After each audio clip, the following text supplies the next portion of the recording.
جی بسم اللہ الرحمن الرحیم۔ علم جرح و تعدیل کا ہم مطالعہ کر رہے تھے۔ امام بخاری علیہ رحمہ کا تذکرہ چل رہا ہے۔ ذکر و ثناء الائمۃ علیہ، ائمہ نے امام بخاری کی جو ثناء یا تعریف بیان کی ہے۔ محمد بن ابی حاتم کہتے ہیں کہ میں نے اپنے بعض ساتھیوں سے سنا، ان میں وہ کہہ رہے تھے کہ ہم محمد بن سلام بیکندی کے پاس تھے، تو امام بخاری ان کے پاس آئے، تو امام بخاری وہاں بیٹھے، حدیث لینے کے لیے آئے تھے محمد بن سلام کے پاس۔ تو جب امام بخاری وہاں اٹھ کے چلے گئے تو محمد بن سلام کہنے لگے کہ جب بھی یہ بچہ آتا ہے تو میں حیرت میں مبتلا ہو جاتا ہوں، اور صحیح بات تو یہ ہے کہ استاذ ہونے کے باوجود میرے لیے حدیث پڑھانا مشکل ہو جاتا ہے، اور جب تک یہ بیٹھا رہتا ہے میں ڈر کے اندر ہی یا خوف میں مبتلا رہتا ہوں، مطلب کوئی غلطی نہ نکال دے۔ اسی طرح ایک اور روایت ہے سلیم بن مجاہد سے، وہ یہ کہتے ہیں کہ میں محمد بن سلام بیکندی کے پاس تھا، تو انہوں نے کہا کہ اگر تم تھوڑی دیر پہلے آتے تو یہاں ایک بچے کو دیکھتے جسے 70,000 حدیثیں یاد ہیں، یعنی اس وقت امام بخاری چھوٹے تھے۔ تو وہ جو سلیم بن مجاہد ہیں وہ کہتے ہیں کہ میں نکلا امام بخاری کی تلاش میں، پھر میں ان سے ملا، میں نے کہا جی سنا ہے آپ کو 70,000 حدیثیں یاد ہیں؟ تو انہوں نے کہا ہاں بلکہ اس سے زیادہ، اور ساتھ میں کہنے لگے کہ دیکھو میں جب حدیثیں سناؤں گا نا تو اس میں جو صحابی جو تابعی آئے گا میں تمہیں یہ بھی بتاؤں گا وہ پیدا کہاں ہوا، اس کی وفات کہاں ہوئی، وہ کہاں کہاں رہا، ٹھیک ہے، یعنی پوری تفصیل بتاؤں گا، ہر راوی کا ڈیٹا بھی تمہیں بتاؤں گا، اور جو بھی میرے پاس روایتیں ہیں صحابہ کی اور تابعین کی، ان کی اصل بھی مجھے کتاب اللہ سے اور سنت رسول سے یاد ہے، یعنی وہ کتاب اللہ میں اس کی اصل کیا ہے، یعنی اس کی دلیل۔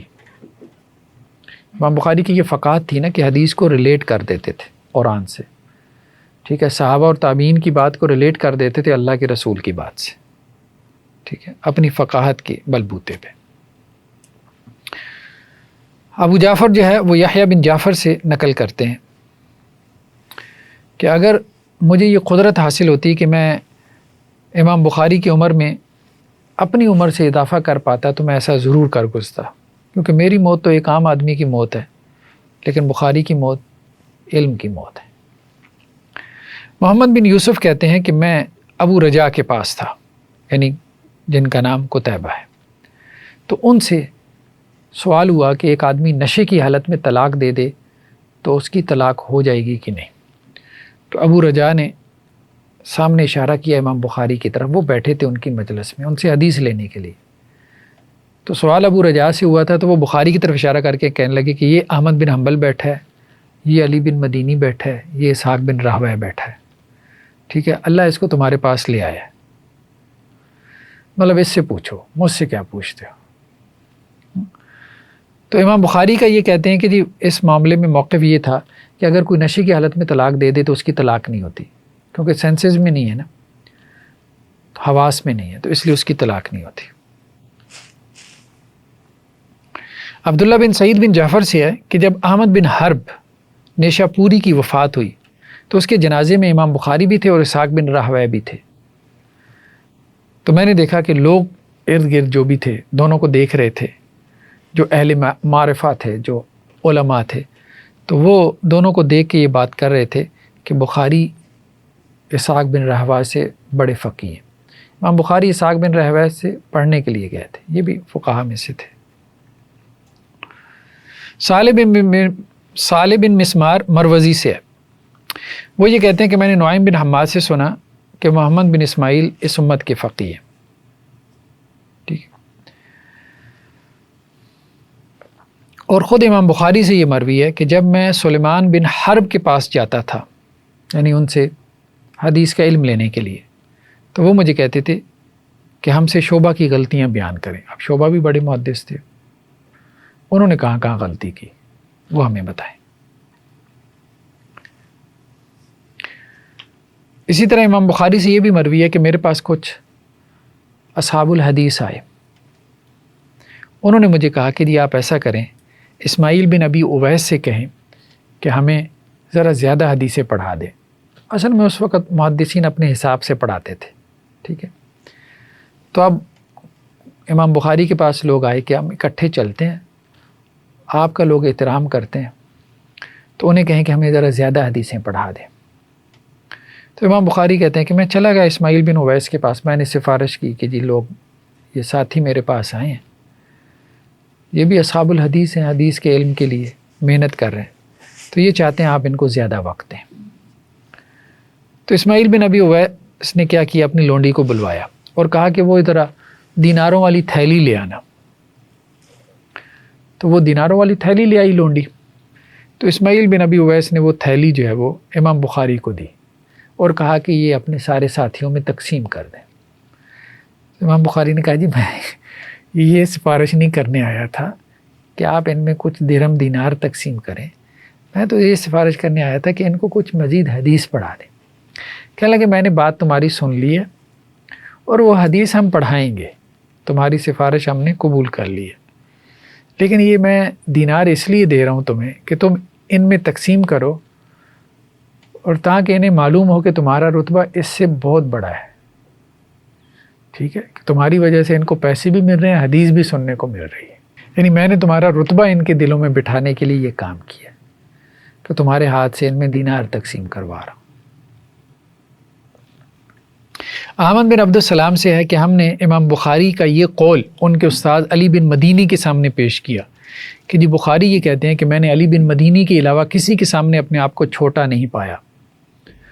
تو علی بن مدینی نے کہا کہ چھوڑو، امام بخاری کا معاملہ تو یہ ہے کہ انہوں نے اپنے جیسا کوئی نہیں دیکھا، مطلب میرے بارے میں بھی وہ مبالغہ کر رہے ہیں۔ محمد بن ابی حاتم وہ یہ کہتے ہیں کہ میں نے امام بخاری سے سنا کہ عمر بن علی فلاس کے جو اصحاب تھے، ہر استاذ کے شاگرد ہوتے تھے، ان کے جو شاگرد تھے، تو انہوں نے مجھ سے ایک حدیث کے بارے میں پوچھا، تو میں نے کہا جی مجھے اس حدیث کا نہیں پتہ۔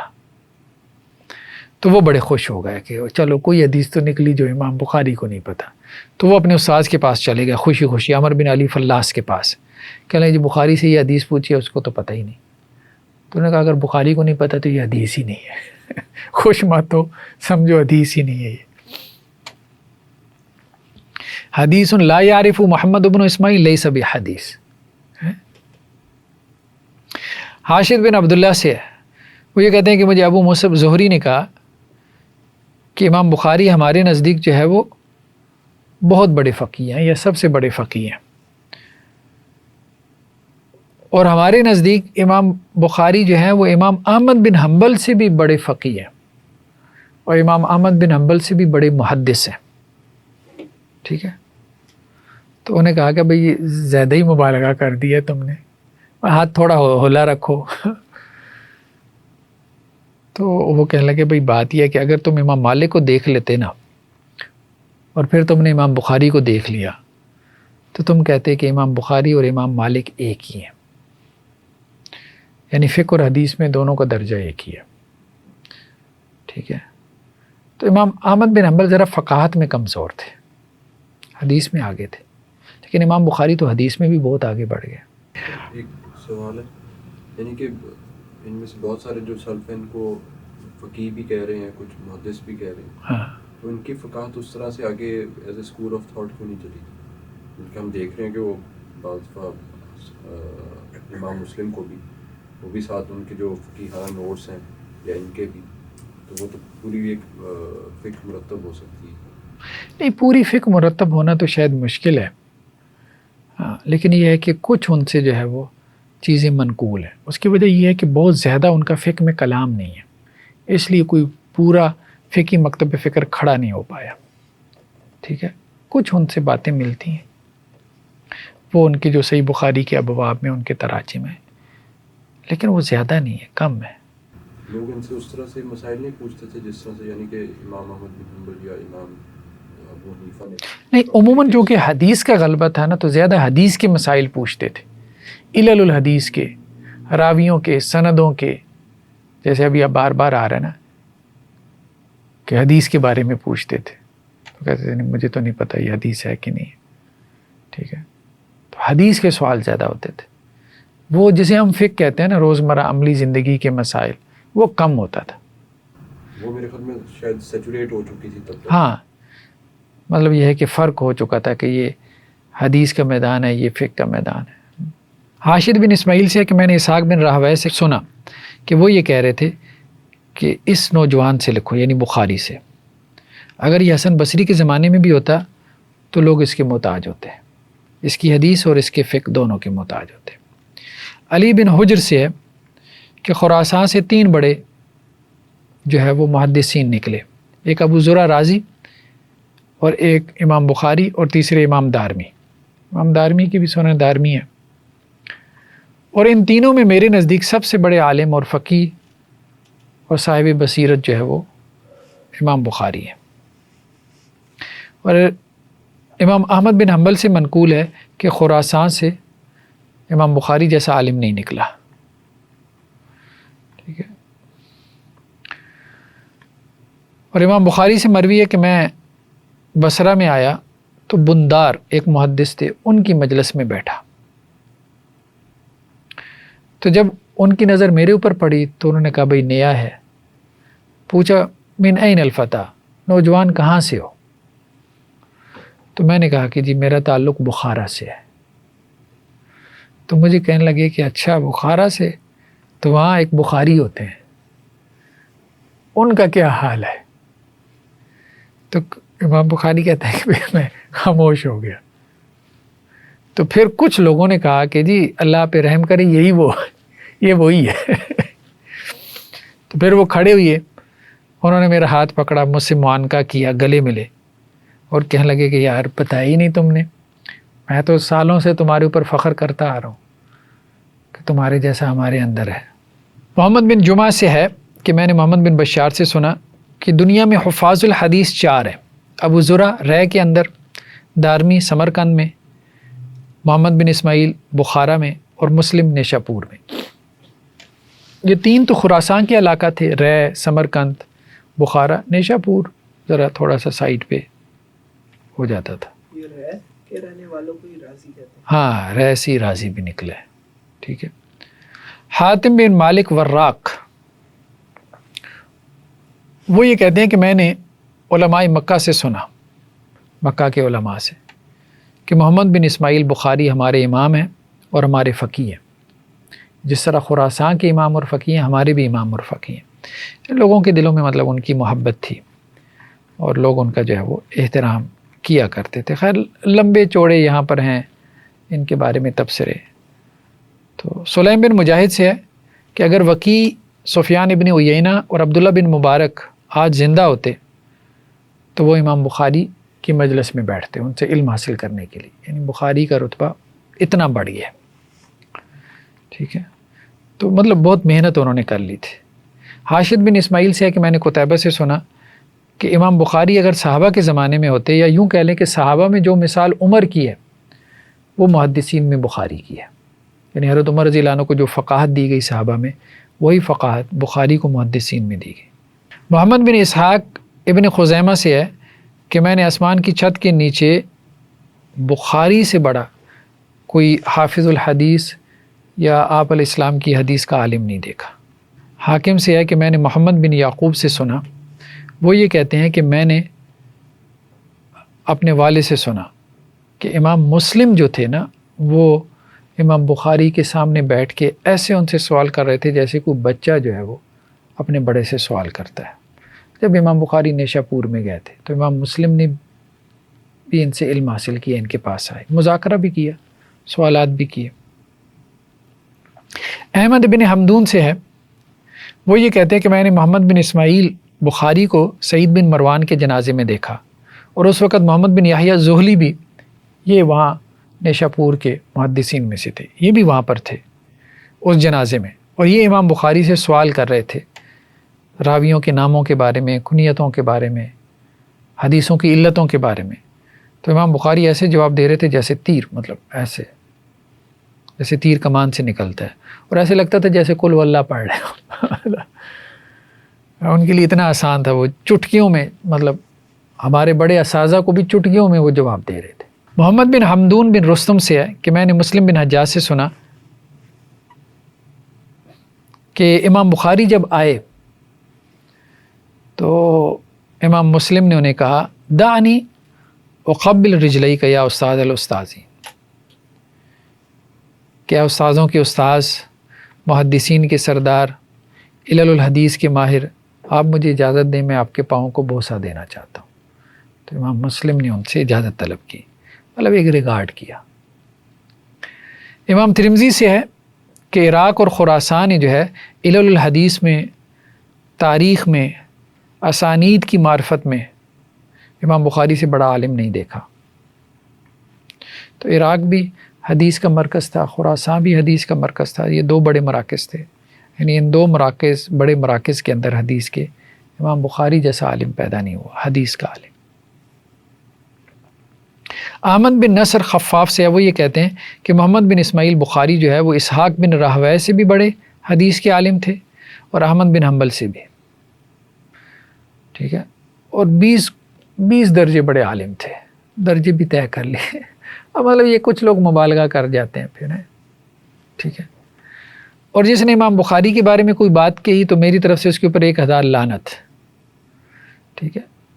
تو جذباتی وابستگی ہو جاتی ہے، مطلب میرے خیال میں لعن طعن نہیں کرنا چاہیے، ٹھیک ہے۔ باقی ٹھیک ہے، امام بخاری بہت بڑے عالم تھے، کسی نے ان کے اوپر ناجائز طعن کیا تو ہم کیوں لعنت کریں؟ امام بخاری نے لعنت نہیں بھیجی۔ تو زیادہ جذباتی نہیں بنانا چاہیے لوگوں کو کسی کے ساتھ اٹیچمنٹ یا ایفیلیٹ کر کے، اس سے اصل میں تعصب اور باعثنس پیدا ہوتی ہے۔ احمد بن حمدون قصار سے ہے کہ میں نے مسلم بن حجاج سے سنا تو کہ امام بخاری جب آئے تو انہوں نے امام بخاری کی فقبل بین عینیہ، ان کی آنکھوں کے درمیان یعنی پیشانی پہ بوسہ دیا امام مسلم نے امام بخاری کی، اور پیشانی پہ بوسہ دے کے کہا کہ اگر اجازت دیں تو میں آپ کے پاؤں کا بھی بوسہ لینا چاہتا ہوں، ٹھیک ہے۔ پھر کہا کہ آپ کو محمد بن سلام نے حدیث بیان کی، ہمیں مخلد بن یزید نے، پھر ہمیں ابن جریج نے موسیٰ بن عقبہ سے، سہیل سے، وہ اپنے والد سے، وہ ابو ہریرہ سے، وہ اللہ کے نبی صلی اللہ علیہ وسلم سے نقل کرتے ہیں کہ کفارہ مجلس کی جو حدیث ہے، وہ ایک حدیث ہم پڑھتے ہیں نا مجلس کی برخاست کی جس میں دعا ہے، تو امام مسلم نے امام بخاری سے کہا کہ اس کی یہ روایت ہے ہمارے پاس، اس کی یہ سند ہے، تو اس کی علت کیا ہے؟ تو امام بخاری نے کہا دیکھو بات یہ حدیث تو بڑی اچھی ہے، لیکن یہ ہے کہ اس کی یہی ایک سند ہے، اس کے علاوہ اس کی کوئی سند نہیں، لیکن اس میں بھی علت ہے۔ یہ موسیٰ بن عقبہ نہیں ہے، یہ موسیٰ بن اسماعیل ہے، اور وہ وہیب سے، وہ سہیل سے، وہ عون بن عبداللہ سے، اور یہ عون بن عبداللہ کا قول ہے، مرفوع حدیث نہیں ہے، ٹھیک ہے۔ اس کی وجہ یہ کہ موسیٰ بن عقبہ نے جو ہے وہ سہیل سے نہیں سنا۔ پھر اس پہ امام مسلم نے تبصرہ کیا کہ آپ سے اگر کسی نے بغض رکھا تو کوئی حاسد ہی ہوگا، یعنی اللہ نے جو آپ کو علم عطا کیا ہے، اور میں یہ گواہی دیتا ہوں کہ آپ کی جیسا دنیا میں نہیں ہے۔ محمد بن یعقوب بن اخرم سے ہے کہ ہم نے اپنے ساتھیوں سے سنا کہ امام بخاری جب نیشا پور میں آئے تو 4000 لوگ جو ہے وہ گھوڑوں پہ سوار ہو کے نکلے ان کے استقبال کے لیے، 4000 گھوڑے، اور جو خچر اور گدھے تھے وہ اس کے علاوہ تھے، اور پیدل لوگ الگ تھے، یعنی پورا شہر ہی نکل پڑا استقبال کے لیے۔ لیکن جب شہر چھوڑا تو ایک بندہ تھا ساتھ، جب آئے تو پورا شہر استقبال کے لیے نکلا۔ ذکر عبادتی و فضلی و ورعی و صلاحی، امام بخاری کی عبادت، ان کے فضل، ان کا تقوی، ان کا ورع، ٹھیک ہے۔ تو امام بخاری جو ہے وہ رمضان کے مہینے میں دن میں 1 مرتبہ قرآن مکمل کر لیتے تھے، اور تراویح میں 3 راتوں میں، یعنی رات میں 10 پارے پڑھتے تھے اور دن میں 1 قرآن۔ امام بخاری سے یہ بھی مروی ہے کہ میں اللہ سے اس حال میں ملاقات کروں گا کہ اللہ تعالیٰ مجھ سے غیبت کا حساب نہیں لے گا، کہ میں نے کسی کی غیبت نہیں کی، ٹھیک ہے۔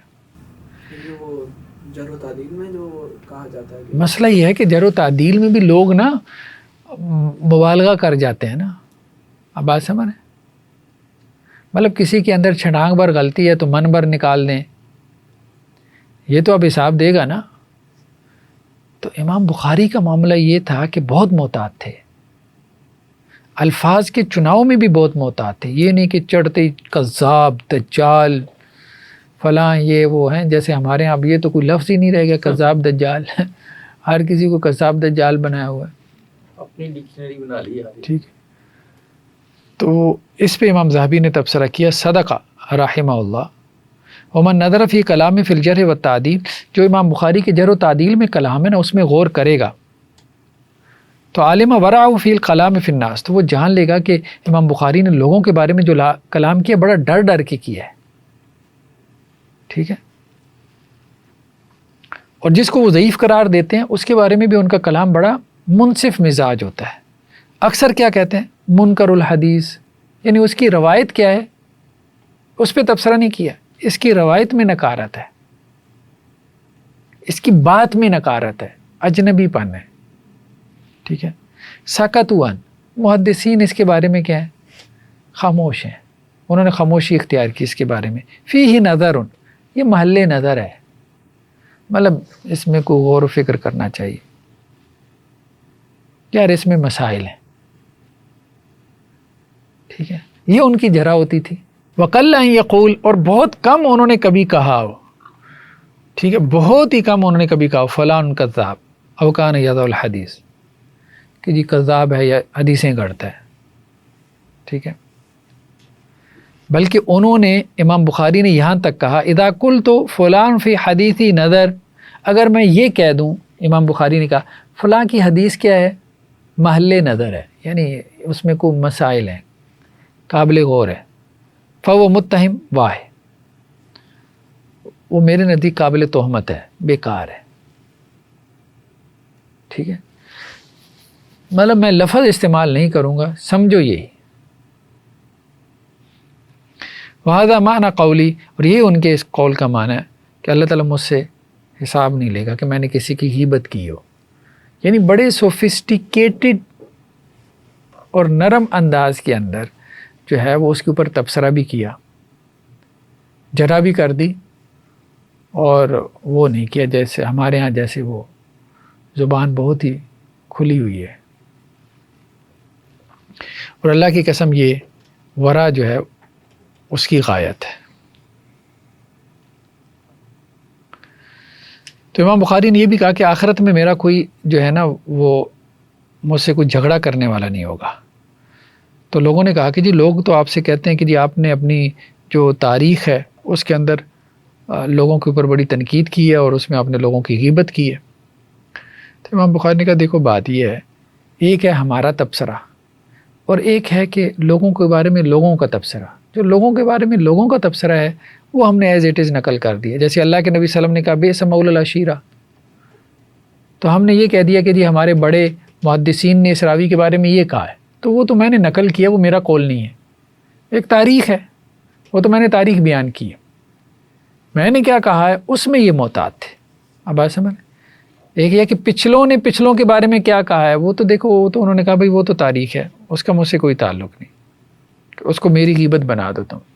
تو یہ بھی ایک انداز ہوتا ہے نا، بجائے اس کے کسی کے بارے میں خود کوئی برا تبصرہ کریں، اس کے بارے میں کوئی برا تبصرہ موجود ہے، آپ سے پوچھا جائے آپ کے ہاں فلاں اس کے بارے میں یہ کہتا ہے، ٹھیک ہے، خود بچ جائیں اس کی غیبت سے. بکر بن منیر سے ہے کہ امام بخاری جو تھے وہ رات میں جو ہے وہ نماز پڑھتے تھے. تو ایک مرتبہ ایسا ہوا کہ انہیں اس نے یہ جو ہوتی ہے بھیڑ نے کاٹ لیا ہے، یہ جو پیلی ہوتی ہے نا یلو کلر کی، اور 17 مرتبہ کاٹ لیا نماز کے اندر. جب انہوں نے نماز مکمل کی تو کہنے لگے دیکھو کسی چیز نے مجھے اذیت دی ہے. تو اگلے واقعے میں اسی کی تفصیل ہے کہ امام بخاری کو کسی نے جو ہے نا دعوت دی اپنے باغ میں، تو وہاں انہوں نے ظہر کی نماز پڑھائی. نماز کے بعد وہ نفل پڑھنا شروع ہو گئے. جب اپنے نوافل سے وہ فارغ ہوئی ہے تو انہوں نے اپنی قمیض اٹھائی اور کہا دیکھو یار مجھے کسی چیز نے جو ہے نا اذیت پہنچائی ہے. تو وہ دیکھنے والے نے دیکھا کہ ایک وہ بھیڑ تھی جس نے ان کو 17 جگہ جو ہے وہ کاٹا ہوا تھا، اور ان کا وہ جسم سارا جو ہے وہ ورم جسے کہتے ہیں نا وہ پھول چکا تھا. تو اب لوگوں نے کہا کہ جی جب پہلی مرتبہ اس نے کاٹا تھا تو آپ نماز توڑ کے اس کو مار دیتے. تو کہنے لگے اصل میں ایک سورت پڑھ رہا تھا تو مجھے اچھا نہیں لگا کہ میں وہ سورت مکمل کیے بغیر نماز کو مختصر کروں. تو مطلب ان کے تقوی اور ورع کی طرف یا احسان یعنی عبادت کے اندر جو احسان کی کیفیت ہے اس کی طرف اشارہ ہے. خطیب بغدادی نے جو ہے وہ فربری جو ہے وہ بخاری کے راوی ہیں. ٹھیک ہے, تو فربری سے نقل کی ہے, امام بخاری کے شاگرد ہیں. فربری کہتے ہیں کہ میں نے اللہ کے نبی صلی اللہ علیہ وسلم کو خواب میں دیکھا تو اللہ کے نبی نے مجھ سے پوچھا کہاں جا رہے ہو؟ میں نے کہا جی بخاری کے پاس جا رہا ہوں. شاگرد تھے, جاتے تھے ان کے پاس. تو آپ علیہ السلام نے فرمایا کہ ان کو میری طرف سے سلام کہنا. ٹھیک ہے, تو مطلب اس طرح کے کافی زیادہ انہوں نے امام بخاری کے حوالے سے واقعات بیان کیے. خیر وہ تو ایک. محمد بن ابی حاتم سے ہے کہ میں نے امام بخاری سے سنا کہ میں آدم بن ابی ایاس کے پاس گیا. حدیث کا علم سیکھنے کے لیے نکلتے تھے, سفر کرتے تھے. تو میرے پاس جو ہے جو خرچ تھا وہ ختم ہو گیا. پھر میرے اوپر وہ بھی وقت آیا کہ میں گھاس کھایا کرتا تھا, گھاس سے اپنا پیٹ بھرتا تھا, لیکن میں نے کسی کو بتایا نہیں. پھر تیسرا دن تھا کہ ایک آدمی میرے پاس آیا تو اس نے مجھے دینار کی ایک تھیلی دی اور کہنے لگا کہ اس کو خرچ کر لینا. غائبانہ اللہ نے مدد کی. محمد بن ابی حاتم سے ہے کہ میں نے حسین بن محمد سمرقندی سے سنا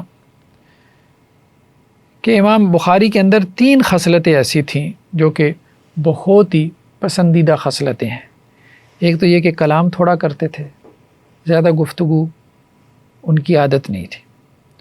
دوسرا یہ ہے کہ جو لوگوں کے پاس تھا انہیں اس کی لالچ نہیں تھی کہ مجھے مل جائے مال دولت یہ. اور تیسرا یہ ہے کہ لوگوں کے معاملات میں ٹانگ نہیں اڑاتے تھے, اپنے کام سے کام رکھتے تھے, عموماً اپنے علمی کاموں میں مشغول رہتے تھے. کوئی کیا کہہ رہا ہے کیا کر رہا ہے انہیں اس سے کوئی پرواہ نہیں, الجھتے نہیں تھے لوگوں کے ساتھ, اپنے آپ کو جو ہے وہ سائڈ پہ رکھتے تھے. ٹھیک ہے, تو یہ ان کے اندر جو ہے وہ 3 نمایاں خصلتیں تھیں. امام بخاری کا محمد بن یحییٰ زہلی کے ساتھ جو قصہ یعنی ایک آزمائش جو ہے نا امام بخاری کے اوپر آئی.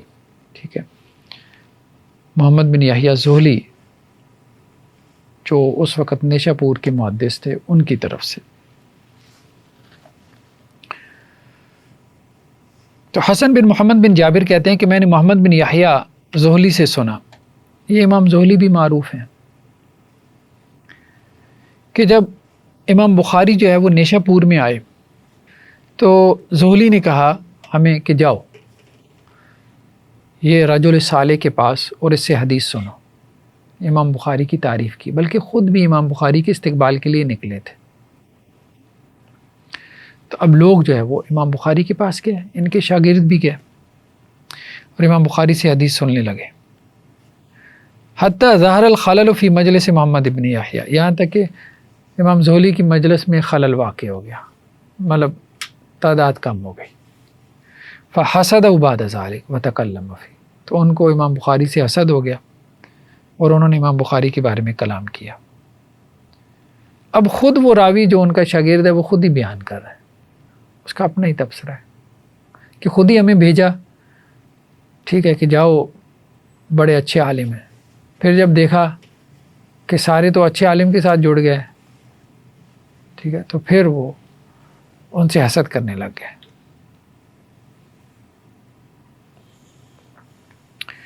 ابو احمد ابن عدی سے ہے کہ مجھ سے جو ہے وہ مشائخ کی ایک جماعت نے بیان کیا کہ امام بخاری جب نیشہ پور میں آئے تو لوگ ان کے پاس جمع ہونے لگے.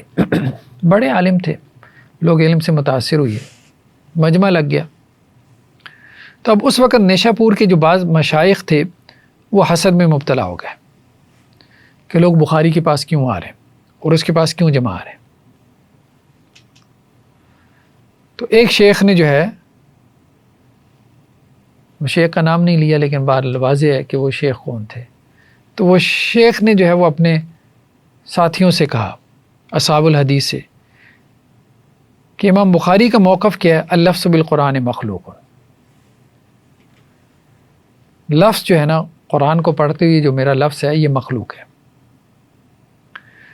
تو جاؤ امام بخاری کا امتحان لو، ان سے یہ سوال پوچھو،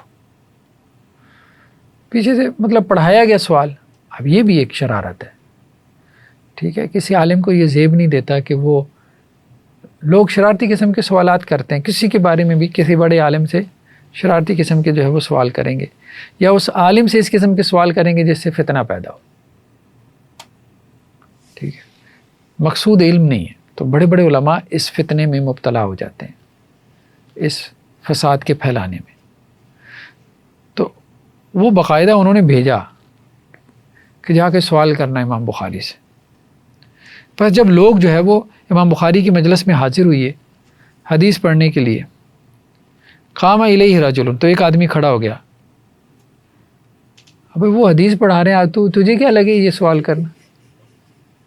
اب وہ کھڑا ہو کے کہنے لگا کہ امام صاحب یہ بتائیے، ما تقول فی اللفظ بالقرآن، قرآن کے بارے میں آپ کی کیا رائے ہے؟ مخلوق ہوا ام غیر مخلوق، قرآن مخلوق ہے یا غیر مخلوق ہے؟ تو امام بخاری نے اعراض کیا، وہ سمجھ گئے، فاردان البخاری ولم یجب، جواب نہیں دیا۔ اب وہ آدمی دوبارہ بول پڑا، یعنی جب پڑھایا گیا تھا اس کو جا کے سوال پوچھنا ہے تو اس نے کب رہنا تھا، انہیں دوبارہ سوال کر دیا۔ امام بخاری نے پھر اعراض کیا، ثم قال فی الثالثہ، پھر اس نے تیسری مرتبہ سوال دہرا دیا۔ تو امام بخاری نے اس کی طرف توجہ کی اور کہا، دیکھو القرآن کلام اللہ غیر مخلوق، قرآن اللہ کا کلام ہے، مخلوق نہیں ہے۔ وافعال العباد مخلوقہ، بندوں کے جو افعال ہیں وہ مخلوق ہیں، ہم جو ہمارا جو فعل ہے پڑھنا یہ مخلوق ہے۔ والامتحان بدعہ، اور دیکھو یہ اس طرح کے سوال کرنا نا یہ بدعت ہے، اصل بدعت یہ ہے، یہ جو تم فتنہ پھیلا رہے ہو نا یہ سوال کر کے، مطلب وہ کہتے ہیں کہ جی اگلی کی گمراہی واضح کر رہے ہیں ہم، اس کی چھپی ہوئی گمراہی ہم نکال رہے ہیں، تو اصل بدعتی تو ہے۔ فشغب الرجل وشغب الناس، لیکن لوگوں کی عقل مت اتنی ہوتی ہے ہر جگہ، یہ سارے اصحاب الحدیث تھے، عقل مت ان کی اتنی تھی، اور آج بھی ان اصحاب الحدیث کی عقل مت اتنی ہے، صحیح بات ہے۔ فشغب الرجل وشغب الناس، آدمی نے شور ڈال دیا، لوگوں نے بھی شور ڈال دیا، اوہ بخاری گمراہ ہو گیا، گمراہ ہو گیا جی، گمراہ ہو گیا۔ مطلب جواب اس کے مطابق نہیں دیا، اس کی چاہت کے مطابق جواب نہیں تھا، لیکن چونکہ جواب آ گیا، اب اس جواب سے کچھ نکلتا ہے کہ نہیں نکلتا یہ بعد میں طے کریں گے، کیونکہ پیچھے سے پڑھا کے بھیجا گیا کہ اس نے جو بھی جواب دیا گمراہ ہو گیا۔ وتفرقوا، مجلس چھٹ گئی۔ عام آدمی کو کیا سمجھ میں آتی ہے، عقل مت اتنی ہوتی ہے۔ یہ سارے سوشل میڈیا پہ جو بیٹھے ہیں نا، یہ اصحاب الحدیث، یہ مدرسوں کے بچے، دوسری چوتھی پانچویں چھٹی، اتنی عقل مت ہے ان کی، مطلب یہ ان سے زیادہ بہتر تھے، کم از کم یہ بڑے محدثین کے براہ راست شاگرد تھے، ان کی عقل مت بھی اتنی تھی۔ ان کو کیا سمجھ میں آیا امام بخاری سے، شور و غل مچایا، اور امام بخاری اکیلے پھر وقعد البخاری فی منزلی، اب اس کے بعد وہ اکیلے ہی ہوتے تھے، ایک سوال کا جواب دے دیا، وہ سوال بھی، اس کا جواب بھی ان کو سمجھ میں نہیں آیا۔ اس کی وجہ یہ کہ پروپیگنڈا اتنا مضبوط ہوتا ہے، انتشار پھیلانے والے لوگ اتنے مضبوط ہوتے ہیں کہ وہ جو بھی جواب دیا جائے وہ اس جواب پہ غور نہیں کرتے، وہ یہ کہتے ہیں بس جواب آ گیا، یہ وہی جواب ہے جو ہمارے استاذ بات کر رہے تھے۔ اس جواب کے بعد بخاری اکیلے ہو گئے، اس کے بعد پھر اکیلے ہو گئے۔ اب جواب بھی کیا تھا مجھے اس میں کیا مسئلہ تھا، قرآن اللہ کا کلام ہے، غیر مخلوق ہے، افعال العباد مخلوق ہے، بندوں کے افعال مخلوق ہیں، بھائی اس میں کیا مسئلہ ہے، بندوں کے افعال مخلوق ہیں، بندے جو کرتے ہیں یہ مخلوق ہیں، یہ اللہ تو نہیں نہ کر رہا جو میں کر رہا ہوں، ٹھیک ہے، اور امتحان بدعت ہے۔ لوگوں نے اس چیز کو کس سے جوڑا کہ جو کلام اللہ ہم پڑھ رہے ہیں یہ مخلوق ہے، یہ بنا دیا جو لوگوں نے، مطلب کہ کیا سمجھا کہ کلام اللہ اگر ہم تلاوت کر رہے ہیں تو یہ مخلوق ہے۔ لوگوں کو کچھ بھی نہیں سمجھ میں آئی، دیکھیں انہوں نے کہا کلام اللہ غیر مخلوق، کلام اللہ مخلوق نہیں ہے، ٹھیک ہے، وافعال العباد مخلوق، بندوں کے افعال کے ہیں وہ مخلوق ہیں۔ اب انہوں نے وہی سمجھا جو ان کے دماغ میں ڈالا گیا تھا۔ وہ یہ کہ ہم اگر قرآن پڑھ رہے ہیں، جو ہم پڑھ رہے ہیں وہ مخلوق ہے، ہمارا عمل مخلوق ہے، جو ہم پڑھ رہے ہیں وہ مخلوق نہیں ہے، وہ مخلوق نہیں، مقروء مخلوق نہیں ہے، مکتوب مخلوق نہیں ہے، کتابت لکھنا تو میرا فعل ہے نا، یہ تو اللہ کا فعل نہیں ہے، تلاوت ہاں یہ مخلوق۔ اسی طرح امام بخاری سے محمد بن مسلم خشنام کہتے ہیں امام بخاری سے سوال ہوا نیشا پور میں لفظ کے بارے میں، تو انہوں نے کہا بھئی دیکھو بات یہ ہے، مجھے عبید اللہ بن سعید نے حدیث بیان کی یحییٰ بن سعید القطان سے، تو یحییٰ بن سعید القطان کہتے ہیں اعمال العباد کلھا مخلوقہ۔ امام بخاری کی فقاہت دیکھیں، جب ان سے سوال ہوا لفظ کے بارے میں، کہتے ہیں عبید اللہ بن سعید نے روایت بیان کی، انہوں نے یحییٰ بن سعید سے نقل کیا، یحییٰ بن سعید کہتے ہیں اعمال العباد کلھا مخلوقہ، بندوں کے افعال تمام کے تمام کیا ہیں؟ مخلوق ہیں۔ سلفیو، سلف کیا کہہ رہے ہیں؟ اب بتاؤ تم سلف کے طریقے پہ ہو کہ نہیں؟ کیا ہوا؟ ہمارا قوال ہے، اب وہ جو ہے نا ان کو وہ کرنے لگے، ٹھیک ہے۔ وقال له بعد ذلك ترجع عن هذا القول، اب وہ کہنے لگے امام بخاری سے آپ رجوع کرتے ہو کہ نہیں کرتے اس قول سے؟ اگر آپ رجوع کرو گے نعود الیک تو ہم آپ کے پاس آئیں گے۔ تو امام بخاری بھی آگے سے سیدھے ہو گئے، کہنے لگے دیکھو بات یہ ہے لا افعل الا ان تجیئوا بحجہ فیما تقولون اقوی من حجتی، دیکھو میں تو دلیل لے کے آیا ہوں سلف سے، اس سے بڑا سلف لے آؤ، یحییٰ بن سعید القطان سے بڑا سلف لے آؤ تو میں تمہاری بات مان لوں گا، ٹھیک ہے۔ اب ان کے پاس جو سلف تھے وہ یحییٰ بن سعید القطان سے چھوٹے ہی تھے، مطلب زیادہ سے زیادہ امام احمد بن حنبل سے لا سکتے تھے، وہ تو ان سے چھوٹے ہی تھے، ٹھیک ہے۔ تو وہ کہتے ہیں جی امام بخاری کا جو اس کے اوپر ثابت قدمی تھی نا، مجھے اس سے بڑا تعجب ہوا۔ بات یہ ہے کہ وہ سلف کی بھی تو نہیں نا ماننی، سلف بھی ان کے نزدیک مطلب سلف کی بھی وہی انٹرپریٹیشن جو ان کے استاذ، وہ ایک مخصوص استاذ خاص ٹیپیکل مائنڈ سیٹ کے جو ان کو وہ بتاتے ہیں نا یہ سلف ہے، تو وہ ان کو سلف وہی سمجھ میں آتا ہے۔ جی امام بخاری کہتے ہیں کہ افعال العباد مخلوقہ، بندوں کے جو افعال ہیں وہ مخلوق ہیں، اور کہتے ہیں ہم سے علی بن عبداللہ نے، ان سے مروان بن معاویہ، ان سے ابو مالک، ان سے ربی نے، ان سے حذیفہ نے، تو اللہ کے نبی صلی اللہ علیہ وسلم نے نقل کیا ان اللہ یصنع کل ثان و صنعتہ، اللہ تعالیٰ نے ہر خالق کو بھی پیدا کیا اور اس کے عمل کو بھی پیدا کیا، ٹھیک ہے۔ تو ہر خالق مطلب انسانوں میں سے جو کچھ کریٹر ہے، جو کچھ پیدا کر رہا ہے، اس کو بھی اللہ نے پیدا کیا، سب اللہ کی مخلوق ہیں، اور تمام اعمال بھی اللہ کی مخلوق ہیں، انسانوں کے اعمال بھی اللہ کے مخلوق ہیں۔ واللہ خلقکم وما تعملون، اللہ نے تمہیں بھی پیدا کیا اور جو تم عمل کرتے ہو وہ بھی اللہ کی پیدائش ہے، وہ بھی اللہ کی کریشن ہے۔ تو خیر قرآن میں بھی دلیل ہے، پھر وہ حدیث سے بھی دلیل لے آئے، لیکن مسئلہ پھر وہی ہوتا ہے نا ہمارے ہاں، وہ تقلید اتنی زیادہ ہو جاتی ہے۔ وہ جیسے ہمارے ہاں بھی ایک صاحب نے کہا کہ جی 1000 آیات بینات بھی لے آؤ تو ہم سلف کا قول نہیں چھوڑیں گے۔ تو اللہ کا جو ہے وہ رسول بھی ان کے سامنے آ جائے، صحیح بات یہ ڈر لگتا ہے، یہ جب تقلید پیدا ہوتی ہے نا، ایون کہ یہ اس قسم کا جو سلفی اب پیدا ہو رہا ہے، وہ تو پہلے فقہا کے اوپر تنقید کرتے تھے کہ جی ان کے جو مقلدین جو ہے وہ قرآن کی واضح آیت آ جاتی ہے، حدیث آ جاتی ہے تو اس کو چھوڑ کے فقہا کی تقلید کرتے ہیں۔ تو یہ سب بھی اب تو خود اللہ سامنے آ کے کھڑا ہو جائے اور خود اللہ کے رسول صلی اللہ علیہ وسلم سامنے آ کے کھڑے ہو جائیں اور سلف کا قول اس کے خلاف ہو تو یہ کہیں گے کہ اللہ اور اس کے رسول کی بات کی تعویل کر لو، سلف کو مت چھوڑو، ٹھیک ہے۔ یہ صورتحال ہے اس وقت ایمان کی سلف کے اوپر۔ مائنڈ سیٹ کیوں بنا ہے یہ مائنڈ سیٹ کیوں بنا؟ یہ مائنڈ سیٹ زیادہ تر تو سطحیت کی وجہ سے بنتا ہے، سطحیت اور دوسرا جذباتیت۔ تو جب جذبات عقل سے بڑھ جاتے ہیں تو پھر انسان میں توازن نہیں رہ پاتا نا، یعنی عقل کم ہوتی ہے، جذبات کا بخار زیادہ ہوتا ہے، تو پھر یہ سطحیت پیدا ہوتی ہے، تو اور فقاہت بھی کم ہو جاتی ہے۔ پھر یہی ہے کہ خاص مکتب فکر، خاص قسم کے استاذ، یا خاص قسم کی چیزیں پڑھ کے سن کے انسان کے اندر اللہ تعالیٰ نے نا مختلف قسم کی ڈرائیوز رکھی ہیں، جیسے محبت کرنے کا ایک جذبہ ہے، نفرت کا جذبہ ہے، ٹھیک ہے۔ اب اصل تزکیہ نفس یہ ہے کہ ان جذبات کو میں نے کنٹرول کرنا ہے اور مینیج کرنا ہے، ان کے اندر بیلنس پیدا کرنا ہے۔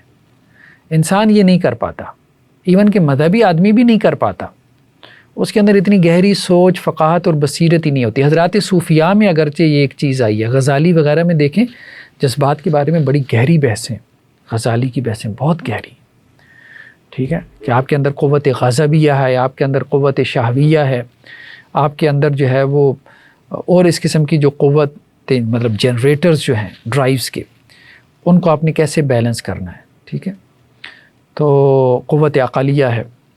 لیکن یہ ہے کہ یہاں نہیں ہے. آپ ایک خاص قسم کا علم بس حاصل کرتے ہو، حدیث کا ہے تو حدیث کا، فقہ کو آپ ڈسکریج کرتے رہے، تصوف کو آپ ڈسکریج کرتے رہے. ہر ایک فیلڈ کے اندر لوگوں کی کنٹریبیوشن تھی، اس سے آپ نے استفادہ نہیں کیا.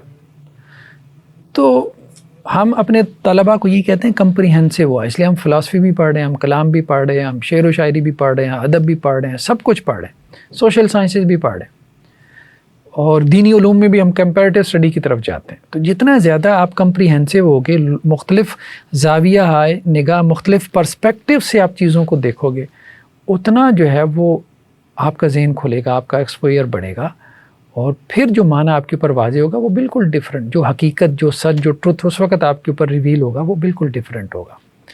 جو بظاہر آپ بہت ایک نیرو مائنڈڈ اس لیے ہو جاتے ہیں نا کہ وہ ایک خاص قسم کے سبجیکٹ کے ہو کے رہ جاتے ہیں، فقہ کے یا حدیث کے، یا حدیث میں بھی اسماء و رجال کے، حدیث کا بھی کوئی خاص نہیں پتہ ہوتا، اس میں بھی اسماء و راویوں کے نام، بس وہی دین، بس راویوں کے نام جاننے کا ہی نام رہ گئے ہیں. ٹھیک ہے، ایسا تو نہیں ہے. تو یہ صورتحال اس وقت پیدا ہوتی ہے. تو ہم دیکھیں اصحاب الحدیث اس حوالے سے بہت زیادہ قسم پرسی کا شکار ہیں اس حوالے سے. لیکن یہ ہے کہ انہیں یہ بات سمجھ میں بھی نہیں آتی، اور ان کو سمجھانے کی ضرورت بھی نہیں ہے. وہ ایک خاص طبقہ ہے.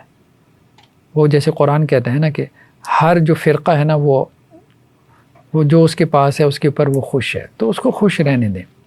اصل میں وہ لوگ جو ان کے وائرس سے ابھی بچے ہوئے ہیں، جن کو ان کی ہوا نہیں لگی، یہ یونیورسٹیز کے اسٹوڈنٹس ہیں، ان کا ذہن کھولا ہے، اوپن مائنڈیڈ ہے، ان کے اوپر محنت کریں.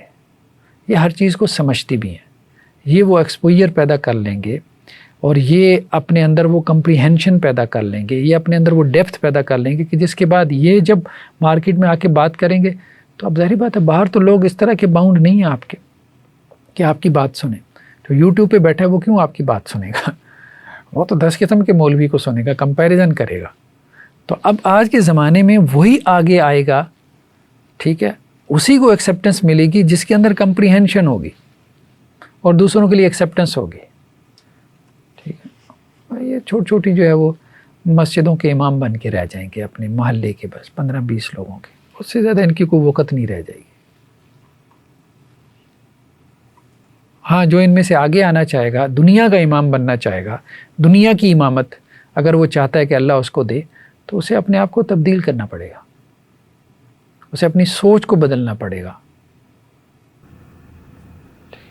امام شافعی والے کال کے اس سے دیکھا جائے تو یہ لوگ بس فارماسسٹ ہی بنے رہیں گے. ہاں، ڈاکٹرز تو امام بخاری نے کہا حرکات ہوں، اسوات ہوں، اکتساب ہوں، و کتابت ہوں مخلوق. اب دیکھیں اپنے میں ایک بندہ ہے فقیہ الامہ، مطلب کیا کیا لقب ہے جو بخاری کو نہیں ملا، اس کے بارے میں دیکھیں کہ اس کے ساتھ آپ لوگ کیا حشر کر رہے ہو. یعنی یہ مطلب کتنی بڑی آزمائش ہے انسان کی کہ انسان اپنے علماء کی سطح سے ذہنی طور پہ تھوڑا سا بلند ہو جائے. کنٹمپریری علماء کی جو ذہنی سطح ہے، جو مینٹل لیول ہے، اس سے آپ تھوڑا سا بلند ہو جائیں. اس سے بڑی آزمائش کوئی نہیں ہے. انہیں آپ کی بات ہی سمجھ نہیں آئے گی، سارے آپ پہ فتوے لگانا شروع کر دیں. بخاری کا مسئلہ یہی تھا کہ وہ تھوڑے زیادہ فقیہ نکل آئے، یہی چیز ان کے لیے آزمائش بن گئی. تو مطلب یہ ہے کہ ذہنی سطح ہی کم رکھو آپ اپنی. ہاں، پھر حل یہی ہے، عام لوگوں جیسی ذہنی سطح پہ رہو، موجیں.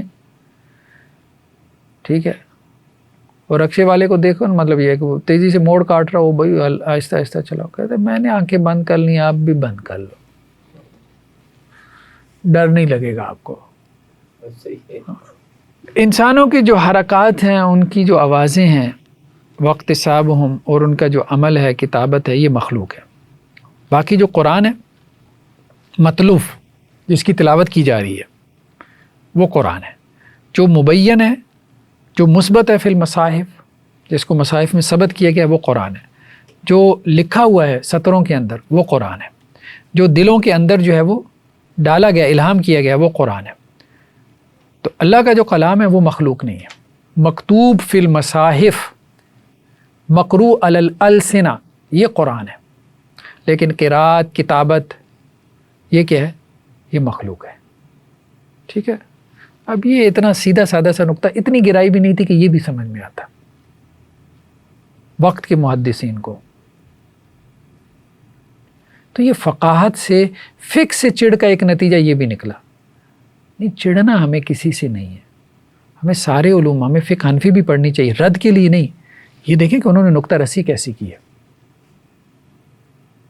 نقطہ رسی انہوں نے کیسی کی ہے. تو وہ فقاہت ہمارے اندر ہی. امام بخاری تو جا کے فقہا کے پاس بیٹھتے تھے، اسحاق بن راہویہ کی خدمت میں بیٹھے، ٹھیک ہے، احمد بن حنبل کی خدمت میں بیٹھے، اور بڑوں کے پاس جا کے بیٹھتے تھے، علم حاصل کرتے تھے. حنفی فقہا کے پاس بیٹھتے تھے. تو جہاں سے آپ کو جو علم ملتا ہے آپ اس کو لیں، مستقبل اسی کا ہی ہے. بل ہوا آیات بینات فی صدور الذین اوتوا العلم. قرآن کیا ہے؟ آیات بینات ہیں اہل علم کے سینوں میں. ابو حامد آمشی کہتے ہیں کہ میں نے امام بخاری کو دیکھا ابو عثمان سعید بن مروان کے جنازے میں. تو امام زولی ان سے سوال کر رہے تھے راویوں کے ناموں کے بارے میں، کنیتوں، علل الحدیث کے بارے میں، اور امام بخاری ایسے جیسے کوئی تیر کمان سے نکلتا ہے ایسے جواب دے رہے تھے. لیکن ایک مہینہ نہیں گزرا، ٹھیک ہے، تو امام زولی نے کہنا شروع کر دیا کہ جو امام بخاری کی مجلس میں جاتا ہے وہ ہماری مجلس میں نہ آئے. یعنی اس بات کو ایک مہینہ نہیں گزرا تھا کہ خود امام بخاری سے استفادہ کر رہے تھے، مہینہ نہیں گزرا تھا تو کہنا شروع کر دیا کہ جی جو بخاری کی مجلس میں جاتا ہے ہماری مجلس میں نہ آئے، کیونکہ بخاری صاحب بتی ہو گئے ہیں اور بتی سے علم حاصل کرنا جائز نہیں ہے. ٹھیک ہے، کیونکہ بغداد والوں نے لکھا ہے ہماری طرف، ٹھیک ہے، بغداد والوں نے، جیسے ہمارے بارے میں کراچی والوں نے ایک کال کیا تھا تو پورے پنجاب والے جو ہے وہ پیچھے پڑ گئے کہ جی کراچی سے فتویٰ آیا ہے.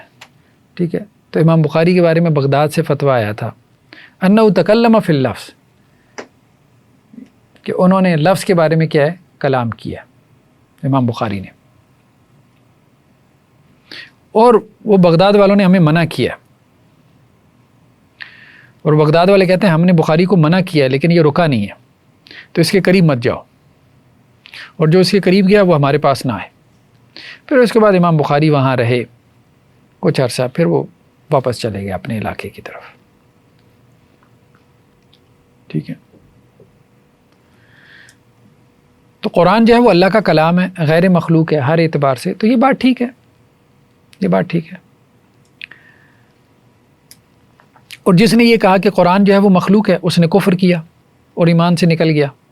اب یہ امام زولی کا مطلب کلام چل رہا ہے، اور اس کی بیوی اس سے جدا ہو گئی، اس کو توبہ کروائی جائے گی، توبہ نہ کرے تو اس کی گردن ماری جائے گی، اور اس کا مال جو ہے وہ مسلمانوں میں مال فیہ بنا کے تقسیم کر دیا جائے گا، اور اس کو مسلمانوں کے قبرستان میں بھی دفن نہیں کیا جائے گا. مطلب یہ دیکھیں، یہ دعوت کی زبان نہیں ہے. ہمارے علماء کو سمجھنا چاہیے آج بھی دعوت کی زبان نہیں ہے. ٹھیک ہے، موقف کا رد کریں آپ بس. اور جس نے اس معاملے میں توقف کیا اور وہ یہ کہتا ہے کہ مجھے نہیں پتا کہ مخلوق ہے یا غیر مخلوق ہے، تو اس نے بھی کفر اختیار کیا. اور جس کا یہ گمان ہے کہ لفظی بالقرآن مخلوق، میرا لفظ جو ہے وہ قرآن کے ساتھ یہ مخلوق ہے، فاذا مبتدع، تو یہ بدتی ہے. ٹھیک ہے، لا یجالس ولا یکلم، نہ اس کی مجلس میں بیٹھنا جائز ہے نہ اس سے بات کرنا جائز ہے، یعنی بخاری سے نہ بخاری کو سلام دعا جائز ہے نہ اس کی مجلس میں بیٹھنا جائز ہے. ٹھیک ہے، اور دیکھو ہاں یہ بھی دھیان کرو، یہ ساری مدخلیت آج انہی الفاظ کے ساتھ پائی جاتی ہے. ومن ذهب بعد هذا الى محمد بن اسماعیل البخاری فتحمو، جو بخاری کی مجلس میں جا کے بیٹھتے ہیں نا اس کی کلاس میں، اس پہ بھی فتویٰ لگا دو، یہ بھی بدتی ہو گئے. پورا پروپیگنڈا مہم چلتی تھی. فإنه لا يحضر مجلس الا من كان على مثله، کیونکہ اس کی مجلس میں جو جائے گا اس کا مذہب ہی وہی ہوگا. اب یہ بھی کہاں سے نکل آتا ہے، جو بخاری سے حدیث حاصل کرنے گیا اس کا بھی وہ مطلب بناتے یہی ہیں، بناتے ہیں آج بھی یہی کرتے ہیں. جو اس کی کلاس میں گیا، یعنی کوئی غریب، چلو یار میں وہاں چلا جاتا ہوں، کیا وہ اس لیے گیا کہ میں اس کے خیالات تو دیکھوں، ہاں خیالات دیکھوں یا کسی بھی وجہ سے، یا چلو اس کے پاس کچھ صحیح علم بھی ہوگا، چلو سارے غلط تو نہیں. اس کا بھی وہی موقف ہے، لگاؤ اس پہ بھی فتویٰ. ٹھیک ہے، تو یہ ہماری تاریخ جو ہے، یہ صرف یہ مسئلہ نہیں ہے امام بخاری کا نہیں ہے، یہاں بہت مطلب اچھائیاں بھی بہت ہیں. ٹھیک ہے، اچھائیاں بھی ہیں، یہ نہیں ہے کہ اس طبقے کی صرف برائی بیان کی جائے، اچھائیاں بھی بہت ہیں لیکن خرابیاں بھی ہیں. اور جب تک آپ اچھائیاں بیان کر کے اپریشیٹ نہیں کریں گے اور خرابیاں بیان کر کے کرٹیسائز نہیں کریں گے، توازن پیدا نہیں ہوگا.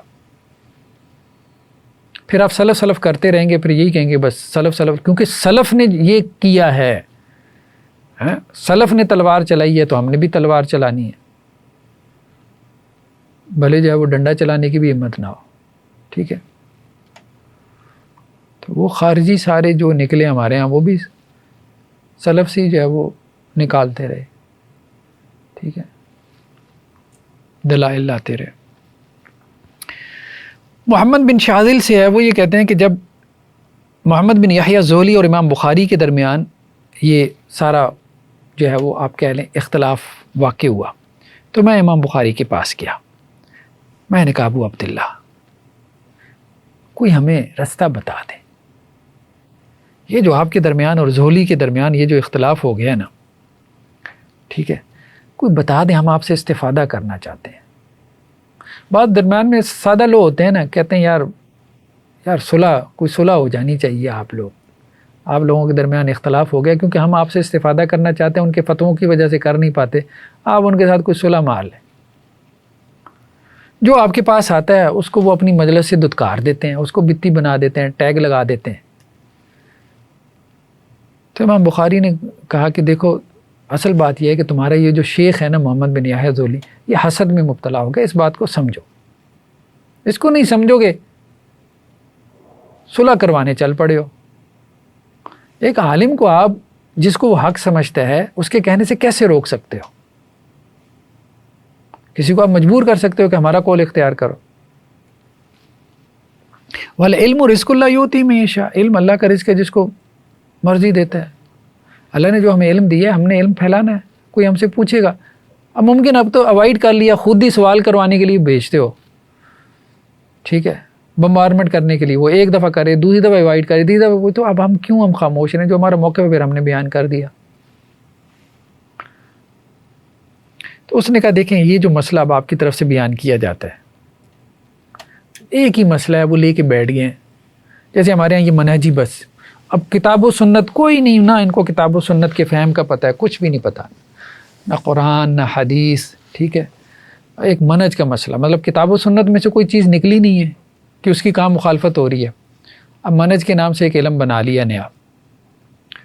ٹھیک ہے، وہ علم نہ اللہ نے اتارا ہے اپنی کتاب میں، نہ وہ سنت سے ثابت شدہ علم ہے، نہ اس کی نسبت جس طرح سے سلف سے کی طرف کرتے ہیں وہاں سے بھی کوئی ثابت نہیں ہے. سب سے بڑے سلفی تو امام جو ہے وہ بخاری ہیں. امام بخاری خود تمہارے اس منہج کے علم کے جو ہے وہ متاثرین میں سے ہیں. تو اس کا مطلب یہ ہے کہ حق والے متاثرین ہیں.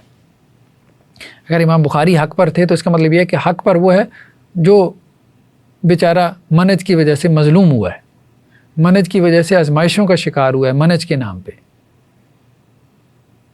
ٹھیک ہے، منہج میں بھی صرف ایک پوائنٹ تعامل والا، بس ایک یہاں پہ بھی ایک ہی پوائنٹ تھا. تو وہ بیچارہ بھی آگے سے کہہ رہا ہے کہ ایک آدھا ہی مسئلہ ہے.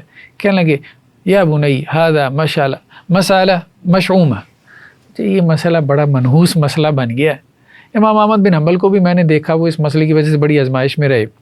میں نے تو لازم کر لیا کہ اس کے بارے میں گفتگو نہ کروں، لیکن وہ پھر آ جاتے ہیں، پھر پوچھ لیتے ہیں ہاں جی بتائیں جی آپ کیا سمجھتے ہیں، آپ کیا سمجھتے ہیں. شرارتی لوگ ہیں، کوئی زندگی میں اور کوئی مقصد ہے ہی نہیں.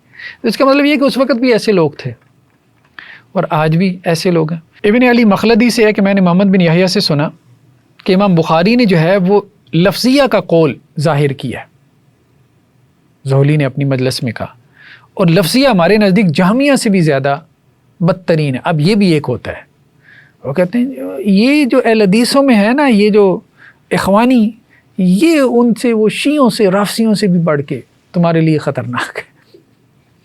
وہ دیوبندی اتنا خطرناک نہیں ہے، یہ اہل حدیث تمہارے لیے خطرناک ہے. وہ اپنے اہل حدیثوں کو وہ سمجھا رہے ہوتے ہیں. اب یہاں دیکھ، سیم سائیکالوجی آپ کو 100% اپلائی ہوتی نظر آتی. تو لفظیہ میرے نزدیک جامعہ سے بھی بدتر ہے. احمد بن سلمہ کہتے ہیں کہ میں بخاری کے پاس گیا، میں نے کہا ابو عبداللہ یہ آدمی جو ہے رجل مقبول بخراساں، یہ آدمی جو ہے نا جس سے آپ متھا لگا بیٹھے، حالانکہ امام بخاری نے نہیں لگایا تھا لیکن لوگ ان کو آ کے کہتے تھے جیسے آپ متھا لگا بیٹھے نا، اس کی یہاں بڑی وقت ہے، لوگ مطلب جو ہے وہ اس شہر کے اندر اس علاقے میں، اب ظاہری بات ہے کہ جیسے ہمارے یہاں اہل حدیثوں میں بھی لوگوں نے جماعتیں بنا لی ہیں، امیر بن گئے ہیں، تو علم کو جو ہے وہ سیاست کی جماعت کی پاور اور طاقت مل جاتی ہے، ٹھیک ہے، اب اس کی وجہ سے وہ مضبوط ہو جاتے ہیں، ادارے ہوتے ہیں، مدارس ہوتی ہیں، جماعتیں ہوتی ہیں، تحریکیں ہوتی ہیں، اس کی وجہ سے لوگ ان کے بارے میں کوئی بات ہی نہیں کرتا، ڈرتے ہیں لوگ ان سے، ایک طرح ڈان بنے ہوتے ہیں وہ، صحیح بات ہے، مذہبی دنیا کے ڈان ہوتے ہیں وہ۔ تو یہی تو وہ صورتحال یہاں کے بتا رہے ہیں کہ یار یہ بندہ بڑا مقبول ہے خراساں میں، امام بخاری کو سمجھا رہے ہیں، ٹھیک ہے۔ تو اور وقت لج فی هذا الحدیث حتی لا یقدر احد منا یکلمہ فی، اور اس نے تو ایسا ماحول بنا رکھا ہے نا، ہم اس بارے میں کوئی بات ہی نہیں کر سکتے، صحیح بات یہ اتنا ڈر اور خوف ہے۔ آج آپ سمجھانے چلے جائیں کسی کو جا سکتے ہیں، سمجھا سکتے ہیں۔ آپ کی کیا رائے ہے؟ امام بخاری کے پاس آ کے امام بخاری نے اپنی داڑھی پکڑی اور کہا وَأُفَوِّضُ أَمْرِي إِلَى اللَّهِ، اپنا معاملہ میں اللہ کے سپورٹ کرتا ہوں، ٹھیک ہے۔ اور پھر ساتھ میں یہ کہا کہ دیکھو اللہ سے میں یہی کہتا ہوں کہ یا اللہ میں نیشہ پور میں کوئی شرارت کرنے نہیں آیا تھا، کوئی تکبر کرنے نہیں آیا تھا، یا میں یہاں کوئی بڑا بننے کے لیے نہیں آیا تھا، میں تو یہاں حدیث پلانے آیا تھا، انہوں نے مجھ سے سوال کیے بار بار، میں نے اپنی رائے کا اظہار کر دیا، اب میرے پیچھے بندوقیں لے کے پڑ گئے ہیں۔ باقی یہ کہ اب میں اپنے وطن واپس جانا چاہتا ہوں لیکن کچھ رکاوٹیں ہیں، ٹھیک ہے، اس کے بعد ہی میں واپس جا سکتا ہوں، اور اس آدمی کے حسد نے مجھے مار دیا ہے۔ پھر جو ہے نا امام بخاری نے اس سے کہا دیکھو بات یہ ہے، اب میں انشاءاللہ کل یہاں سے نکل جاؤں گا، اور میں بھی چاہتا ہوں کہ میری وجہ سے تم زیر عتاب نہ ہو، مطلب تم بار بار میرے پاس آ کے یہ بات سمجھتے ہو میرے بارے میں کہ میں حدیث کا عالم ہوں یا مجھ سے تمہیں کچھ علم حاصل کرنا چاہیے، میرے ساتھ ہمدردی رکھتے ہو، لیکن اس کے ڈر اور خوف کی وجہ سے تم بھی زیر عتاب رہتے ہو، تو میں تمہیں آزمائش میں نہیں ڈالنا چاہتا، میں یہاں سے جلدی نکل جاؤں گا، میں اصل میں کچھ مسائل کی وجہ سے پھنسا ہوا ہوں، ہو سکتا ہے کوئی زیادہ راہ کا مسئلہ ہو، کچھ اور ایسے مسائل ہیں۔ تو وہ شخص راوی یہ کہتا ہے کہ میں نے پھر اپنے ساتھیوں کو جا کے بتایا کہ جی امام بخاری کل جا رہے ہیں، تو کہتے ہیں اللہ کی قسم میرے علاوہ کوئی نہیں گیا، ان کو رخصت کرنے بھی نہیں گیا۔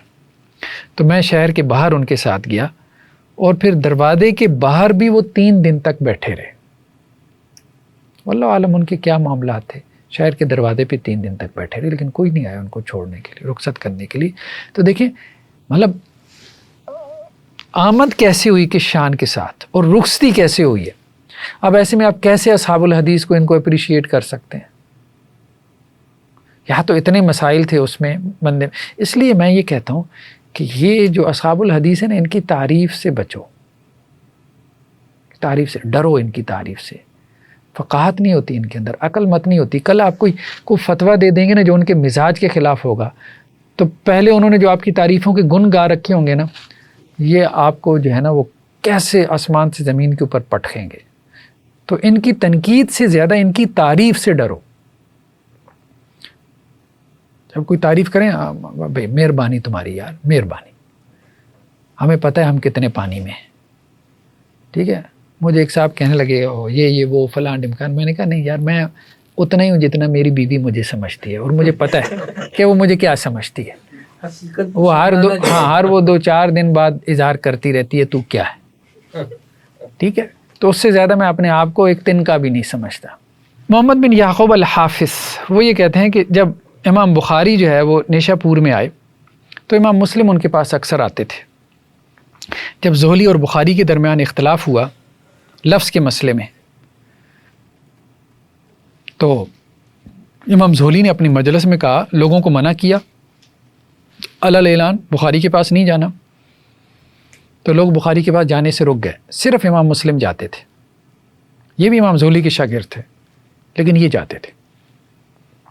تو ایک دن امام زہلی نے کہا جس کا یہ قول ہے نا لفظ والا، ٹھیک ہے، تو وہ ہماری مجلس میں نہ آئے. تو امام مسلم نے کیا کیا, اپنی چادر اٹھائی, سنبھالی اور لوگوں کے سامنے کھڑے ہو گئے. اس وقت پوری مجلس میں کھڑے ہو گئے, ٹھیک ہے, اور نکل گئے مجلس سے. مطلب کیا جبر کرنا چاہتے ہو, ایک عالم کو آپ مجبور کرنا چاہتے ہو. یہ حدیث تمہاری یہ سکھاتی ہے کہ کوئی عالم جو ہے وہ تم سے مخالف رائے نہیں رکھ سکتا اپنی فقاہت کی بنیاد پہ, وہ بھی حدیث کا عالم ہے. یہ ایک عجیب جو ہے نا, یہ اصحاب الحدیث کے اندر ایک عجیب تقلید پیدا ہو گئی تھی جو آج ان مدخلیوں اور منہجیوں میں نظر آ رہی ہے, جو اپنے آپ کو سلفی شمار کرتے ہیں. وہی فرقہ آج بھی پایا جاتا ہے. تو پھر امام مسلم نے ایک اور کام کیا, جتنی انہوں نے کتابیں لکھی تھی نا, جتنی حدیثیں امام زولی سے لکھی تھیں, وہ ساری جو ہے وہ کتابیں ایک اونٹ پہ لدوا کے واپس بھجوا دیں کہ حضرت صاحب استاد جی اپنا علم اپنے پاس رکھو, ہمیں اس کی بھی ضرورت نہیں, کل کو یہ تانا نہ دینا کہ ہم سے علم سیکھ کے گیا اور ہم سے اختلاف کر لیا. جو ہم نے آپ سے لیا وہ آپ کو واپس کر دیتے ہیں. اور امام مسلم کیا کرتے تھے, یظہر القول باللفظ ولا یکتموا, وہ علی الاعلان لفظ کا قول کرتے تھے, چھپاتے نہیں تھے, فتویٰ دیتے تھے اس کے اوپر کہ میں لفظ کا قائل ہوں. ٹھیک ہے, کہ لفظ جو ہے نا, ہمارا لفظ وہ مخلوق ہے. وہی جو امام بخاری کا موقف تھا جس کو یہ لفظیہ کہہ دیتے تھے. ابو حامد بن شرکی کہتے ہیں کہ میں محمد بن یحییٰ زہلی ان کی مجلس میں حاضر ہوا, تو انہوں نے کہا کہ بھئی دیکھو بات یہ ہے, جس کا یہ قول ہے نا کہ لفظ بالقرآن مخلوق, تو وہ ہماری مجلس میں حاضر نہ ہو. فقام مسلم بن الحجاج من المجلس, تو مسلم بن حجاج مجلس سے اٹھ گئے. تو نیرو مائنڈڈ نہیں ہونا چاہیے آپ کو. آپ کی مجلس میں بریلوی آئے, دیوبندی آئے, اہل حدیث آئے, شیعہ آئے, کوئی بھی قادیانی آئے, آ کے بیٹھے, یار کیا مسئلہ ہے, سنیں, علمی حاصل کرنا ہے اس نے. یہ کیا بات ہوئی بھائی, تم مجھ سے اس مسئلے میں اختلاف کر, تم میری مجلس سے اٹھ جاؤ. یہ چنگا علم آپ پھیلا رہے ہو. کیا پھیلاؤ گے آپ, مطلب اپنے جیسے چند لوگ پیدا کر لو گے پھر. تو ابھی وہ 2-4 دن پہلے مجھے وہ ایک لڑکا ملا, تو وہ بتا رہا تھا, وہ اے لیول کر رہا تھا, وہ کسی اسی قسم کے سلفی مدرسے میں. کہتا میں تو ذہنی مسائل کا شکار ہو گیا, میرے والد نے زبردستی, اچھی کھاتی پیتی فیملی سے تھا, میرے والد نے زبردستی مجھے اس مدرسے سے نکلوایا. کیا ہے مطلب, ذہنی مریض بنتے جا رہے ہو تم, حنفیوں کے پیچھے نماز نہیں ہوتی, فلاں نہیں ہوتا, فلاں نہیں ہوتا. ٹھیک ہے, تو بس اب یہی زندگی کے مسائل یہی رہ گئے. محمد بن ابی حاتم سے ہے کہ ایک شخص جو ہے وہ امام بخاری کے پاس آیا, کہنے لگا کہ فلاں جو ہے نا وہ آپ کی تکفیر کرتا ہے, وہ آپ کو کافر کہتا ہے. یعنی بدتی کہنے والے تو تھے ہی تھے, کافر کہنے والے بھی نکل آئے تھے اس مسئلے کی وجہ سے. جس کو ذرا زیادہ دینی غیرت آ جاتی ہے نا, تو وہ پھر تکفیر تک بھی پہنچا دیتا ہے مسئلہ. ٹھیک ہے, جیسے ایک ہمارے کرم فرما نے ہمیں سب سے بڑا ملت قرار دیا ہوا ہے. چلو ملت قرار دے دیتے, دنیا کا سب سے بڑا پتہ نہیں کون سے, اور ساتھ میں یہ کہ اس کو تو ایتھیسٹ کے سپیلنگ میں نہیں آتے, اور خود پتہ نہیں میٹرک پاس بھی ہے کہ نہیں. تو اللہ کے نبی صلی اللہ علیہ وسلم نے فرمایا, امام بخاری نے اس پہ تبصرہ کرتے کہا کہ جب آدمی جو ہے وہ اپنے بھائی سے کہتا ہے اے کافر, تو ان میں سے ایک کافر ہو جاتا ہے. اگر اس نے میری تکفیر کی ہے تو پھر اب ایک کافر ہے, اگر میں نہیں ہوں تو وہ ہے. تو اکثر لوگ جو ہے وہ امام بخاری کے پاس آ کے کہتے تھے کہ بعض لوگ جو ہے نا وہ آپ کے بارے میں بڑی باتیں کرتے ہیں. تو امام بخاری کہتے تھے ان قید الشیطان کان ضعیفا, شیطان کی چال ہے, کمزور ہے. اسی طرح کہتے تھے ولا یحیق المکر السیء الا باہلہ, بری چال چلنے والوں کے خلاف ہی الٹی پڑ جاتی ہے, وہ خود اس چال کا شکار ہو جاتے ہیں. اور یہ سختی والے جو ہے نا آپس میں لڑ پڑتے ہیں ہمیشہ, دوسروں پہ جو فتوے لگاتے ہیں نا, پھر ایک وقت ایسا آتا ہے کہ ان کے فتوے ایک دوسرے کی طرف جاتے ہیں. مزاج کی سختی ہوتی ہے, آپس میں لڑ رہے ہوتے ہیں. تو ہم نے تو ایسے بڑے دیکھے ہیں, 3 مل کے ایک کو رگڑا لگا رہے تھے, پھر وہ آپس میں ایک دوسرے کے خلاف شروع ہو گئے. تو ایک صاحب نے امام بخاری سے کہا کہ آپ ان ظالموں کے بارے میں بد دعا کیوں نہیں کرتے؟ تو انہوں نے کہا کہ اللہ کے نبی صلی اللہ علیہ وسلم نے فرمایا کہ صبر کرنا یہاں تک کہ حوض کوثر پہ مجھ سے ملاقات کرو گے, تو میں صبر کر رہا ہوں. اور پھر آپ علیہ السلام نے یہ بھی کہا کہ جس نے ظالم کے خلاف بد دعا کی تو اس نے بدلہ لے لیا. تو مطلب یہ ہے کہ میں یہاں بدلہ نہیں لینا چاہتا. تو اس کا مطلب یہ ہے کہ امام بخاری کو اذیت زیادہ تھی, اس لیے بد دعا نہیں کی. وہ یہ چاہتے تھے کہ آخرت میں اللہ ان کو پکڑے، ان سے پوچھے۔ ہم اکثر یہ تکلیف میں ہوتے ہیں، جس نے ہمیں پریشان کیا ہوتا ہے اس کے لیے اور دعا کر دیتے ہیں، یہ صحیح عمل نہیں۔ اس میں بس انسان اتنی بات کر دے کہ یا اللہ، اگر آپ یہ سمجھتے ہیں کہ اس نے واقعتاً جو ہے وہ زیادتی کی ہے، اگر آپ یہ سمجھتے ہیں، ٹھیک ہے، کہ اس نے میرے ساتھ ظلم کیا، دیکھیں بعض اوقات یہ ہوتا ہے میری اسیسمنٹ میں غلطی ہو سکتی ہے، ٹھیک ہے، تو مجھے تو اگر کسی کے بارے میں بد دعا کرنی ہو تو پھر میں یوں ہی کرتا ہوں کہ یا اللہ، اگر آپ کو یہ سمجھ میں آتی ہے کہ اس نے میرے ساتھ ظلم یا زیادتی کی ہے، آپ اس کو پکڑیں، اور اگر آپ کو لگتا ہے کہ نہیں اس نے ظلم زیادتی نہیں کی، میرے سمجھنے کی غلطی ہے، تو یا اللہ پھر مجھے معاف فرمائیں۔ اس طرح سے دعا کرنے میں کوئی حرج نہیں ہے۔ پھر صحیح ظالم کے بارے میں دعا ہوگی نا، جس کو اللہ ظالم سمجھ رہا ہے، دیکھیں پھر اللہ تعالیٰ اس کو پکڑ، وہ ظالم ہی ہے، اس کے ظلم میں کیا ہے، تو اس معاملے کو اللہ کے کھاتے میں ڈال دینا چاہیے۔ قاسم بن قاسم سے ہے کہ میں نے ابراہیم وراق سے جو ہے وہ مطلب سنا، وہ یہ کہہ رہے تھے کہ جب امام بخاری مرو میں آئے تو احمد بن سیار جو ہے وہ ان کے استقبال کرنے والوں میں سے تھے، تو احمد نے کہا کہ اے ابو عبداللہ، جو آپ کہہ رہے ہیں نا ہم اس کے مخالف نہیں ہیں، مطلب ہمیں آپ کی بات سمجھ میں آ رہی ہے، لیکن عام آدمیوں کو یہ بات سمجھ میں نہیں آتی۔ اب اس وقت عام آدمی کون تھے؟ وہی اصحاب الحدیث۔ بات ٹھیک ہے، گہری بات نہیں سمجھ میں آتی یار، اس وقت گہری بات کرنا بہت مشکل کام ہوتا ہے۔ آپ وہاں یوٹیوب پہ بھی دیکھیں، عموماً جو ناظرین ہیں، لسنرز ہیں، کوئی بات سمجھ میں آئی، کوئی نہیں سمجھ میں آئی، وہ نیچے کمنٹ سے پتہ چل رہا ہوتا ہے۔ یہ تو یہ ہے کہ کوئی آپ کے ساتھ چل رہا ہے 4 سال 5 سال 6 7 سال، اس کو بات کوئی سمجھ میں آتی ہے۔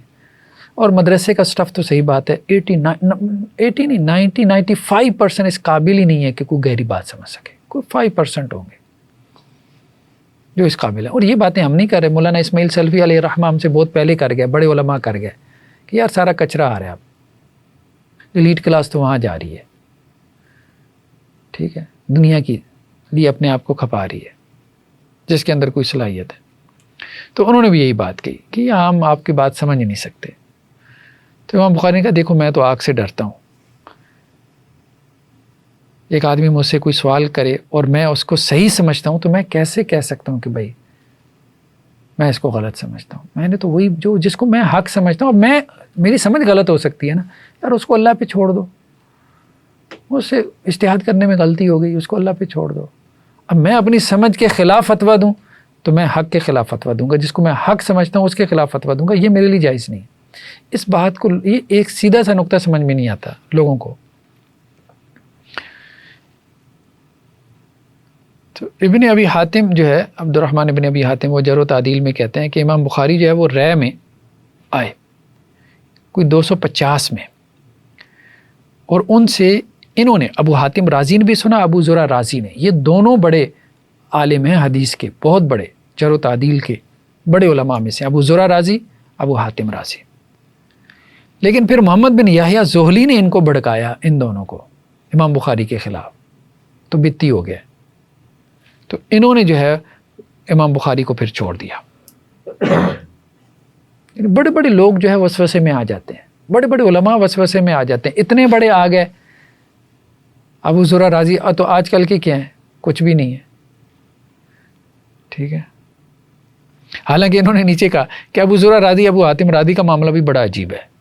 ایک طرف تو امام مسلم کو کہہ گیا کہ وہ ثقہ راوی ہے، حالانکہ امام مسلم جو ہے امام بخاری سے بڑھ کے جری تھے یہ بات کہنے میں، لفظی بالقرآن مخلوق۔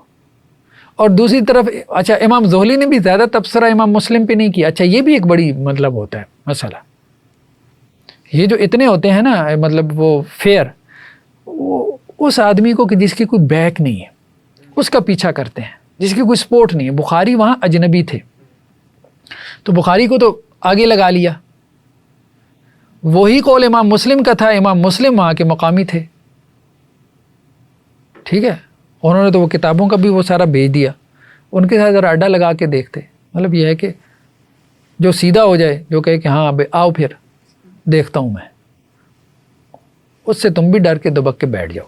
یعنی جس کے پاس جماعت کی تحریک کی قوت ہے، جس کے پاس جیالیں اپنے، ٹھیک ہے، اس کے بارے میں کوئی بات کرو گے تو وہ پیچھے لگا دے گا، تمہیں بھی پتہ ہے، اس کے بارے میں حق شک سارے گونگے شیطان بن جاؤ، اس میں وہ مسئلہ 10 گنا زیادہ ہو، وہاں بات کرنا تمہارے لیے مشکل ہو، اور ایک اجنبی، ایک غریب آدمی، ایک سافٹ ٹارگٹ، اس کو تم، تو یہاں پہ انہوں نے بھی یہ تبصرہ کیا. یہ سارے رویے آپ کو نظر آ رہے ہیں، اور یہ پتہ نہیں کتنی پرانی باتیں ہیں. ٹھیک ہے، چلیں جی، بہرحال ایک نئی آزمائش ہے، وہ ہم نیکسٹ ٹائم دیکھیں گے. سبحانک اللہم و بحمدک، نشہد ان لا